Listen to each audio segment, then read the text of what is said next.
We're coming in hot to give you our hot takes on all the latest mental health news. From headlines and memes to developments and breakthroughs. We go into this show blind with the hopes of learning something new.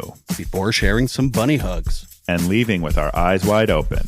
I'm Nick. And I'm Todd. And this is Mental Health Headline Hot Takes. We're glad you're here. Welcome back, everybody. Hello, welcome to this week's episode. Mental Health Headline Hot Takes. Spin in the wheel to see who goes first. Boop. My choice again. You know, I don't want to go for No, it's your choice. It's your choice. I know, but we haven't hit on I have ones on the wheel called Statements of Gratitude, and we've never landed on one. Okay? Get that gratitude attitude. Oh. This is another opinion piece. I did one a couple weeks back, and I guess I should just invite them on the show. Maybe. Douglas Todd, dramatic drop in men in mental health professions bad for everyone. The opinion is, for some men, not having an option to see a male therapist could very well serve as a big barrier to reaching out for help. That's interesting. Yeah. Because I'm the opposite. Like, I wanted a female because I didn't think a man would. Although that's the guilt. That's the guilt. Or the be a man. Be a man. Right. So you think a woman would be more sensitive? Yeah, I think I think that was my initial reason for selecting a woman. Well, I didn't think I could be vulnerable with a man. Although, as I was saying, my therapist says sometimes I'm not even vulnerable with her. So, you know what? You need a woman dressed up as a dog to be your therapist. You can or just use I could just use my dog. He listens to everything I say. Actually, that's not true. He doesn't listen to a lot of things I say. Come, don't eat the trash. You're done in the park. Heal. None of it. But he doesn't give you any advice or strategies, I suppose. But true. So the portion of male psychologists in North America, so Canada and US, has been slashed about 70% to 20% in the last 5 decades. So for whatever reason, when psychology was first in its infancy, it was all men, and it's been slashed by 70% over the last 50 years. Or 70%, yeah. The disappearance of males from psychology, social work, school counseling, and other so-called helping professionals. So it's not just psychology, it's social workers and all types of things. It's not only hurting vulnerable men and boys, but it's also hurting women and girls who love them, who have loved ones that are men. So throughout it's a pretty long article, but it's good. But they have no answers, though. They don't say why. They basically just say, there is this big drop. So is it a drop in men going into mental health, or is it like drop like men leaving mental health? Going into. So I have a theory on that. Maybe I should, the fun part of this show is we don't review each other's articles ahead of time, but also I'm curious because I wonder, there's a big uptick in requirements for mental health professionals. I wonder if that is causing more people to go into counseling in the mental health field, right? There's a high demand. Mm-hmm. There's more people going into it, but I wonder if the ratio is just, or not the ratio. I wonder if it's just skewed because there's more people going into it, which means there's typically been more women. So that would just mean there's more women going into it. And maybe the men, like there's a percentage or something that it's the same number of men going into it. But because there's more people going into it, maybe that's why it's more women, because maybe more women are interested in it. Does that make sense? Right. I felt like I talked that way too complicated. Yeah, because I was talking about percentages. You're talking about actual numbers. Yeah. So maybe every year it's 50,000 men go into it. That hasn't changed. It's just the women have. Yeah. There's more women going into it. Just possibly. Yeah. Possibly. They didn't touch on that, but they did touch that. There has been in the past, like for nursing, for example, there's not a lot of men that were in nursing. So schools actually like came up with like marketing schemes to try and bring in more men. And so they're considering doing something like that for mental health and addiction workers. Because it's addiction workers too. It's like, I worked in addictions for a while, and it was like I was the only guy in the. I was like, what the hell's going on around here? Right. So yeah, they're considering doing something like that, but they're not sure how to exactly go about it. They also reviewed a whole bunch of people that go to see people like psychologists and stuff. 60% of the people said they prefer their sex, and 20% were kind of undecided, or like they didn't really care. Maybe I have that backwards. God damn it. No, anyway. No, I get what you mean. That's interesting. So the men that do prefer to see a male, they're having a harder and harder time finding them. And as you know, you have to have a good connection with your psychologist. Like sometimes you have to shop around and get the right fit. But if you have fewer to, shop around for, then a lot of people just give up. Yeah. Or they're unsatisfied with their counseling. Well, So there's so many things that go into being a counselor too. There's like different theories, there's different approaches, there's different personality styles. Like when you're a therapist, your personality plays into it too. So if it's someone that you wouldn't like in real life, you might not like them as your therapist either, because they bring a piece of themselves into each of these sessions, right? So I think finding one is super important. Like this is one of those I would say, do as I say, not as I do. Because I do think if you're a male or a female or, whatever, whoever you are, doesn't matter. Non-binary. Yeah. Like it doesn't matter. Mm-hmm. And your heart is set on one or the other. Maybe give both a try and see. You might be surprised. Like I've had, conversations with male therapists on my show Eyes Wide Open, and I would probably, like, if I didn't know him, like have a connection with him in the first session, just on the level of like empathy, and I think that we're conditioned to think just like men are conditioned not to talk about their mental health. We're equally conditioned to be like, well, how is this guy going to help me with my mental health? You know what I mean? It's right, wrong, or indifferent. Like, I think that was my conditioning. Like, I can't tell a guy how I'm feeling. Are you kidding me? It's like a hardwired bias that we have already or something. Yeah. So I think if we stop and ask ourselves why, and then think if that's fair, like, listen, nobody gets in the mental health space to get rich. They get in there because they feel like they want to help people. They have, probably something traumatic that they've been through, or something that shaped them, or something that lit them up to do this. It's not the same as like going to business school, getting a corporate job, or going into a trade or something like that. It is a different profession. So I would just, again, I'm telling people to do this all the time now. Just hold the mirror up to yourself and ask yourself why. Why do I feel I need a male? Why do I feel I need a female? Why do I? And I think it's more important to find someone you connect with, and someone whose view of the world, or at least like approach to counseling, will work with you, because there's so many different theories that you can apply as a counselor.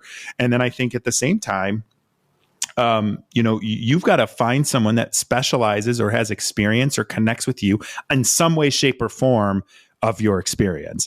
Like, another one for me was, I really wanted someone who was not like around my age and with a year or two, but like someone that could relate a little bit to. So a little bit older, right? But not someone who's old enough to not understand some of the challenges. So then what did I do? I went on reality TV, and there's no one that understands the fucking challenges of reality TV. But I don't know if we're supposed, do we swear on this show? I don't even remember, but I just dropped the F. I have been. Okay. I'm doing the editing, so I've realized that I have been swearing. Yeah, whatever. Like, I'm leaving it in.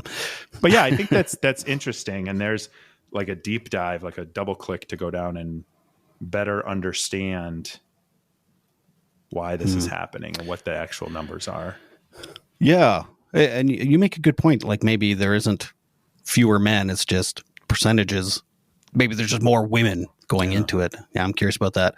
Have you had experience with different kinds of counselors and different ones? Like, I've had probably 6 or 7 different counselors in my lifetime.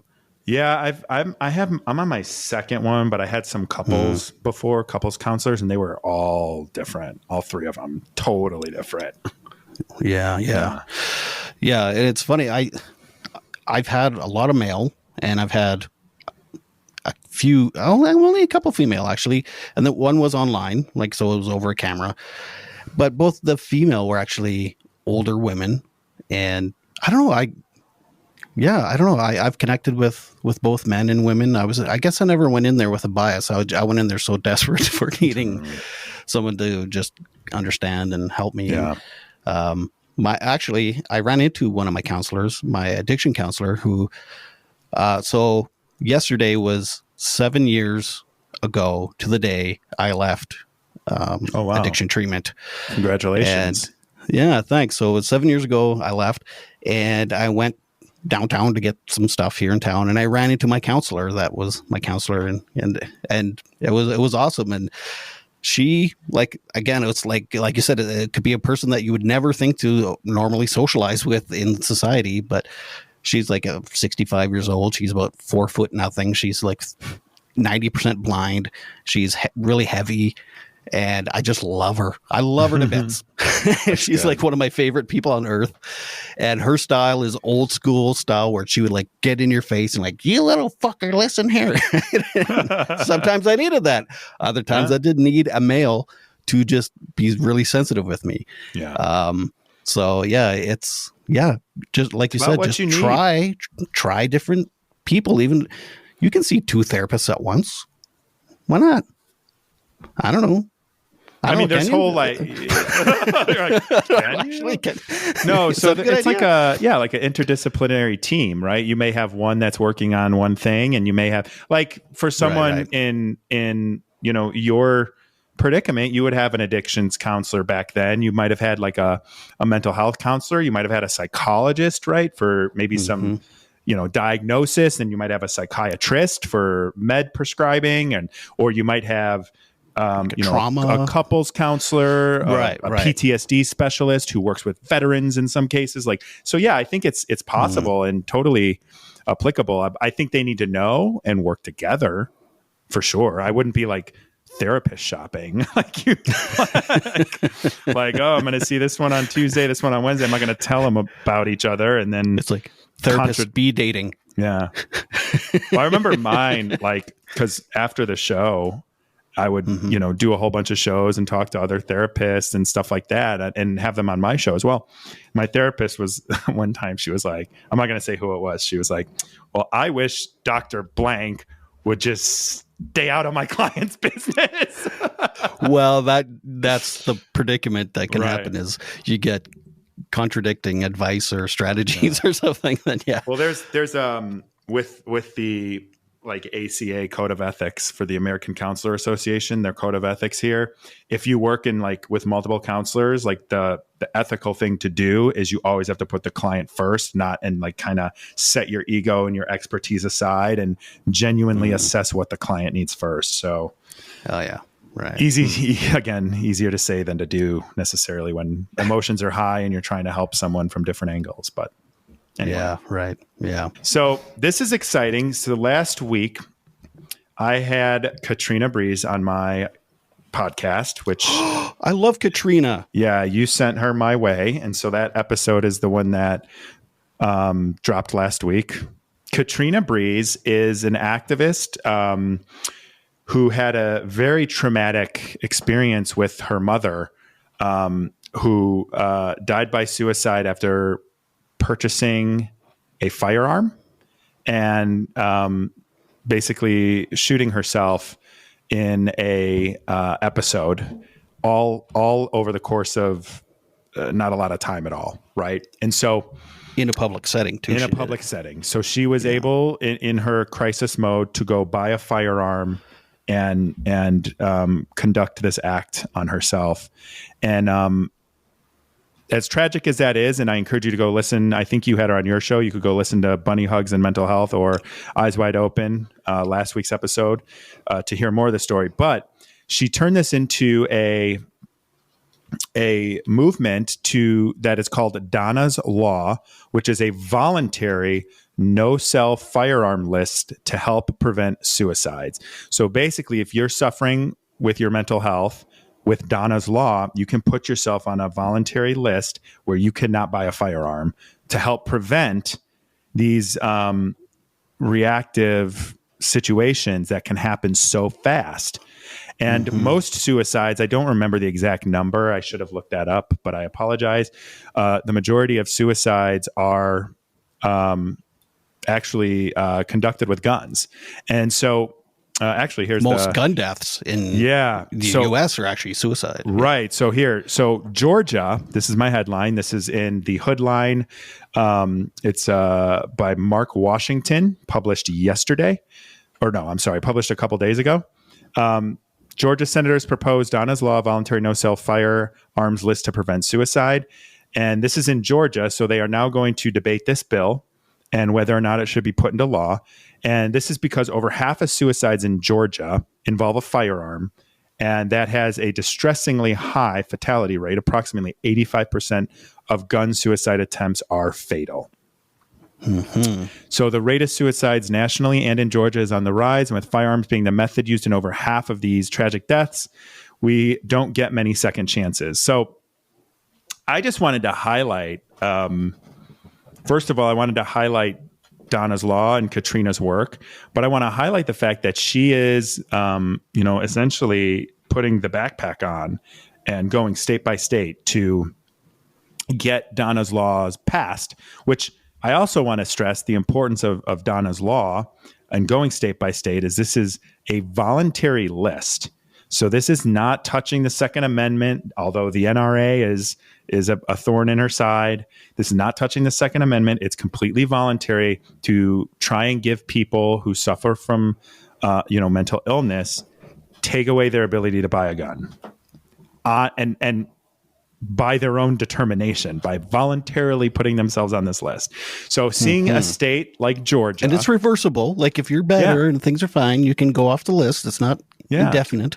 Right. It's not a permanent list. So I think it's great because, I don't have a lot of faith in government in the United States. But to hear her story initially about how this happened, and then to hear she actually has had some luck and she has actually had this passed in a couple of states, to see that this hard work is actually getting brought up in legislation in the state of Georgia, I think is really refreshing. And then to hear that they're going to continue this debate and hopefully get this passed, I think is a huge win and definitely something worth talking about. It's interesting too how many deaths by suicide are like spontaneous or like what's it called? I was trying impulsive. to find impulsive. I was trying to find the right word to not, because I can't, I said this on my podcast. I'm like, I don't like guns. I don't have guns. I don't want to have guns because there are I could see that being an easy out, right? Like if you think about other ways of doing it and the way people try, it's a crapshoot with a lot of those. And you have time to think I'm going to pop 100 pills. You're sitting there, you're waiting, then you can get your stomach pumped, right? Or how many, hanging attempts. This is such a morbid topic and route. I'm taking this down, so I'm going to stop. But okay. I just want to say, I think it's point taken though. Yeah, I think the whole point of this is let's make this the first step. Let's give people who suffer with mental illness the ability to put themselves on a list that stops them from being sold a gun in case they have some kind of manic episode or some kind of episode. And I think that's super important for us to support. Yeah. So here's the thing. As you know, I'm a suicide attempt survivor. I had guns in my house at the time. Here in Canada, though, they weren't pistols, they weren't handguns, they were like hunting rifles. Yeah. And I followed the law, so they did have locks on them. I had the ammunition had to be stored separately, and there's a lot of regulations. And I honestly think some of those regulations probably helped because when I was impulsive. I mean, I was in my kitchen and I grabbed a knife. Like to go upstairs, to find my key, to unlock the trigger lock, to then go and find my ammunition, to then, it's also a long rifle. It's not a pistol. I can just, it probably, there was a lot of things, a lot of barriers in the way to make it impulsive. And then the one, after I came out of the hospital, there was a letter waiting for me at home, and I was told to basically get the guns out of my house. Like I had all my, it's called the PAL. It's like my license to be able to have firearms. Now I don't have firearms because of that. I'm healthy enough now. I could go and, challenge it or whatever, but I just never bothered. So yeah, I got rid of the guns, and now I don't have any guns in my house. And it's like, oh, whatever. Yeah, my life is not worse because I don't have some rifles in my house. Like I can still go hunting. I just borrow a gun from my dad and go with him or whatever, It's, but yeah, that's the difference. Well, they're so readily available in so many states here. I think that's part of the issue too. Yeah, like her mom was having a psychotic episode and walked into a gun store and bought a gun and walked out and shot herself with it. And I made this comparison on the podcast, but like, we're so broken here about guns in this country for so many reasons. And we don't even all have the same like reason that we need to have them. Like it's divided, and then there's divides within the divides. And it's like, it's very segregated, but I do think it's difficult. But like, if you think about like a bartender can say no more drinks. You've had enough. Because if they leave and they've been overpoured and something happens to them and they get in a car accident or they kill someone, that bartender has some liability there. So you would think selling a gun to someone who's in a psychotic episode, and again, I'm not trying to throw anybody in jail but like, I think these are things that like need to be considered when we're doing gun legislation, but we can't get any gun legislation done in this country. So this is why I think Donna's laws is good, because it is helping the people who are mentally ill make a decision to not be impulsive. It is, like you said, it's voluntary. It's not like your husband can go and say, don't sell a gun to my wife, she's crazy. Right. Like that still won't work. It's like, it makes no sense to me why that isn't, it's obvious. Yeah. I know. Anyway, whatever. I know. People in this country and their guns, man. I'm telling you. Yeah. Well, thanks, buddy. That was a good one. I love Katrina. She's just a really funny lady anyway. Yeah, she's just a cool chick. She is, and she posted it on her Instagram story. So I was just like, well, this is great. Just talked to you the other day, and now I'm going to cover this. So timely again. Yeah. Well, thanks, buddy. Yeah, thanks. Hope everyone enjoyed this episode, and we'll see you again next week. Yeah. Peace. If you have any comments or suggestions for topics or articles, let us know. Peace, everybody. Bye-bye. This has been our Mental Health Headline Hot Takes. We're so glad you came. Remember, when you heal yourself, you heal the world. Be sure to like this video, leave comments, and suggest articles for future episodes. Hit subscribe to Eyes Wide Open and Bunny Hugs and Mental Health.